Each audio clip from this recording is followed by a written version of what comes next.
ಸಿಂಹರಾಶಿ ಅಪೂರ್ಣವಾದಂತಹ ಕೆಲಸಗಳ ಬಗ್ಗೆ ಚಿಂತನೆಯನ್ನು ನಡೆಸಿ. ಯಾವುದೋ ಕೆಲಸವನ್ನು ಆರಂಭ ಮಾಡಿರ್ತೀರಿ, ಕಾರಣಗಳು ಏನೇ ಇರ್ಬೋದು, ಆ ಕೆಲಸ ಅರ್ಧಕ್ಕೆ ನಿಂತೋಗಿರುತ್ತೆ, ಅಥವಾ ಅದರ ಬಗ್ಗೆ ಆಸಕ್ತಿಯನ್ನು ತೋರದಲ್ಲೇ ಹಾಗೆ ನಿಧಾನಗತಿಯಲ್ಲಿ ಆ ಕೆಲಸ ನಡೀತಾ ಇರುತ್ತೆ. ಅಂತಹ ಕೆಲಸಕ್ಕೆ ಆದ್ಯತೆಯನ್ನು ನೀಡಿ ಆ ಕೆಲಸಕ್ಕೆ ಒಂದಷ್ಟು ಪುಷ್ಟಿಯನ್ನು ಕೊಡಿ ಅನ್ನುವಂಥದ್ದು ಮುಖ್ಯವಾಗುತ್ತೆ. ಕಮಿಷನ್ ಏಜೆಂಟ್ಸ್ಗಳಿಗೆ ಲಾಭ ಇರತಕ್ಕಂತಹ ದಿವಸ ಇದು.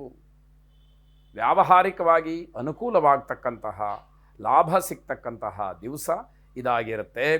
ಮಾನಸಿಕವಾದಂತಹ ಭಯ ಸ್ವಲ್ಪ ಕಾಡುವಂಥದ್ದು. ಯಾವುದೇ ಕೆಲಸದಲ್ಲಿ ಯಾವುದೇ ನಿರ್ಧಾರಗಳನ್ನು ಮಾಡುವಾಗ ಮನಸ್ಸಿನ ಮೇಲೆ ಹೆಚ್ಚಿನ ಪ್ರಭಾವ ಪರಿಣಾಮ ಬೀರಿದಾಗ ಅದು ಭಯಕ್ಕೆ ಆತಂಕಕ್ಕೆ ಕಾರಣವಾಗುತ್ತೆ. ಎಲ್ಲಿ ನಷ್ಟವಾಗ್ಬಿಡುತ್ತೋ, ಯಾವ ಕಷ್ಟವನ್ನು ನಾನು ಅನುಭವಿಸಬೇಕಾಗುತ್ತೋ ಅನ್ನುವಂತಹ ಭಯ ಮನಸ್ಸಿನಲ್ಲಿ ಕೂತ್ಬಿಟ್ರೆ ಮುಂದಿನ ಕೆಲಸಕ್ಕೆ ಅದು ತೊಂದರೆಯಾಗುತ್ತೆ. ಅದರಿಂದ ಹೊರಬರಬೇಕಾದಂಥದ್ದು ಅತಿ ಮುಖ್ಯವಾದಂಥದ್ದು. ಸಮಯದ ದುರುಪಯೋಗವನ್ನು ಮಾಡಿಕೊಳ್ಬೇಡಿ. ಯಾವ ಕೆಲಸಗಳನ್ನು ಯಾವ ಸಮಯಕ್ಕೆ ಸರಿಯಾಗಿ ಶಿಸ್ತುಬದ್ಧವಾಗಿ ಲೋಕಸಮ್ಮತವಾಗಿ ಮಾಡಬೇಕೋ ಹಾಗೇ ಮಾಡಿ ಅನ್ನುವಂಥದ್ದು. ಲಕ್ಷ್ಮೀ ನರಸಿಂಹನನ್ನು ಪ್ರಾರ್ಥನೆ ಮಾಡಿ. ಶುಭವಾದ. ಕನ್ಯಾ ರಾಶಿ ಆರೋಗ್ಯದ ಸಮಸ್ಯೆ, ಅದರಲ್ಲೂ ಬೆನ್ನು ನೋವಿನ ಸಮಸ್ಯೆ ಹೆಚ್ಚಾಗಿ ನಿಮ್ಮನ್ನು ಕಾಡುವಂಥದ್ದಾಗುತ್ತೆ. ಪರಸ್ಪರವಾಗಿ ಪ್ರೇಮಿಗಳು ನಂಬಿಕೆಯನ್ನು ಇಟ್ಟುಕೊಳ್ಬೇಕು. ಸಣ್ಣ ಪುಟ್ಟ ವಿಚಾರಕ್ಕೆ ಏನೋ ಅನುಮಾನ ಪಡ್ತಕ್ಕಂಥದ್ದು, ನಿಮ್ಮಲ್ಲಿ ಹುಟ್ಟಿರ್ತಕ್ಕಂತಹ ಗಾಢವಾದಂತಹ ಪ್ರೀತಿಗೆ ಭಂಗವನ್ನು ತಂದುಕೊಳ್ತಕ್ಕಂಥದ್ದು ಖಂಡಿತವಾಗಿ ಬೇಡ.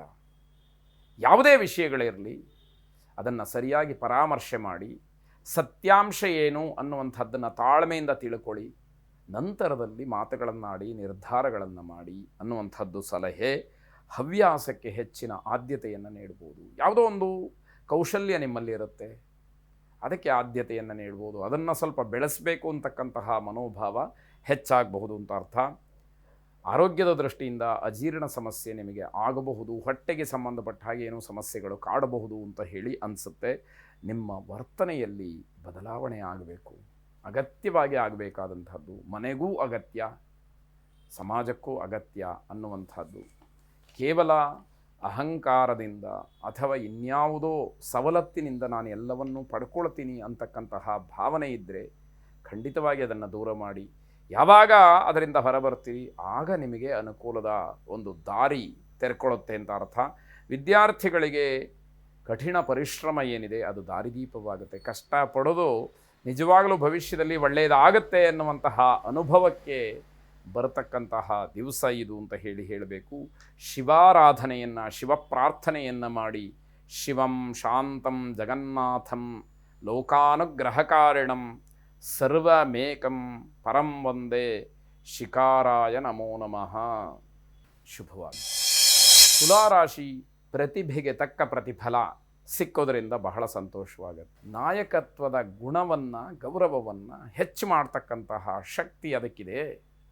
ಹಾಗಾಗಿ ಅಂತಹ ನಾಯಕತ್ವದ ಗುಣ ಅಥವಾ ನಾಯಕತ್ವವನ್ನು ನೀವು ಹೊಂದಿದರೆ ಆ ಕೆಲಸ ತುಂಬ ಗೌರವಪೂರ್ಣವಾಗಿ ಆಗತ್ತೆ ಅನ್ನುವಂತಹ ಒಂದು ಸಮಾಧಾನ ಇವೆಲ್ಲವನ್ನು ಜನ ವ್ಯಕ್ತಪಡಿಸ್ತಾರೆ ಅಂತ ಅರ್ಥ.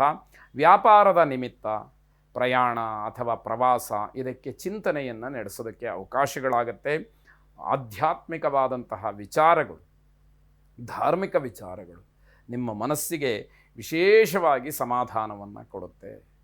ಗಣಪತಿಗೆ ಬಿಳಿಯ ಎಕ್ಕದ ಹೂವನ್ನು ಅರ್ಪಣೆ ಮಾಡಿ ಪ್ರಾರ್ಥನೆ ಮಾಡಿ. ಒಡ ಹುಟ್ಟಿದವರ ಜೊತೆಯಲ್ಲಿ ಯಾವುದೇ ರೀತಿಯ ಗಲಾಟೆ ಗೊಂದಲಗಳು ಬರದೇ ಇರುವಂತೆ ನೀನು ಅನುಗ್ರಹ ಮಾಡಬೇಕು ಅಂತ ಹೇಳಿ ಗಣಪತಿಯನ್ನು ಕೇಳಿಕೊಳ್ಳಿ. ಶುಭವಾಗಿ. ವೃಶ್ಚಿಕ ರಾಶಿ ವೃತ್ತಿಯಲ್ಲಿ ಕೆಲಸದಲ್ಲಿ ಬಡ್ತಿ ಸಿಗ್ತಕ್ಕಂತಹ ಸೂಚನೆಗಳಿದೆ. ಇವತ್ತೇ ಏನೋ ಬಡ್ತಿ ಸಿಕ್ಬಿಡ್ತು, ಪ್ರಮೋಷನ್ ಆಗಿಬಿಡ್ತು, ಆ ಒಂದು ಭ್ರಮೆ ಏನು ಬೇಡ. ಆ ರೀತಿಯ ಸೂಕ್ಷ್ಮ ನಿಮ್ಮ ಕಿವಿಗೆ ಬೀಳ್ತಕ್ಕಂಥದ್ದು. ಅದಕ್ಕೆ ಪೂರಕವಾಗಿ ನಡ್ಕೊಳ್ಳಿ. ಪೂರಕವಾದಂತಹ ಪ್ರಾಮಾಣಿಕವಾದಂತಹ ಕೆಲಸಗಳನ್ನು ಮಾಡಿ ಉತ್ತಮವಾದಂತಹ ಸ್ಥಾನಮಾನವನ್ನು ಗಳಿಸ್ಕೊಳ್ಳಿ. ಸಂತೋಷವಾಗಿರಿ ಅಂತಕ್ಕಂಥದ್ದು. ಮಾನಸಿಕವಾಗಿ ತುಂಬ ಒತ್ತಡ ಇರತಕ್ಕಂಥದ್ದು. ಯಾವುದೋ ಒಂದು ಒಳ್ಳೆಯ ವಿಷಯವನ್ನು ಕೇಳಿದಾಗ ತುಂಬ ಎಕ್ಸೈಟ್ಮೆಂಟ್, ಯಾವಾಗ ಆಗತ್ತೆ, ಏನಾಗತ್ತೆ, ಹೇಗಾಗತ್ತೆ, ಇದರ ಬಗ್ಗೆ ಎಲ್ಲ ಹೆಚ್ಚಿನ ಉದ್ವೇಗ ನಿಮಗೆ ಆಗ್ತಕ್ಕಂಥದ್ದು. ಕಲಾ ರಸಿಕರಿಗೆ ಉತ್ತಮವಾದಂತಹ ಸಮಯ. ಕಲೆಗೆ ಇರತಕ್ಕಂತಹ ಒಂದು ಗೌರವ ಅಥವಾ ಅದಕ್ಕೆ ಅವಕಾಶ ಇವೆಲ್ಲವೂ ಕೂಡ ಹೆಚ್ಚಾಗುವಂಥದ್ದು ಇರುತ್ತೆ.